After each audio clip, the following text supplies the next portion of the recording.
it is key to find that right equilibrium between planet, people, and profit. And if you show that, in fact, a new project, a new external collaboration is really seeking that equilibrium, then you have the buy-in of the internal stakeholders.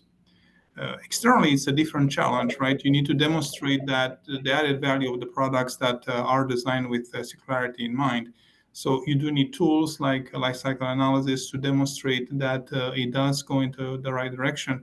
But at the end, really, you need to prove through a demonstration of the new prototypes that, in fact, you are not degrading performance and that the environmental benefit that you are bringing forward is cost effective to the customer.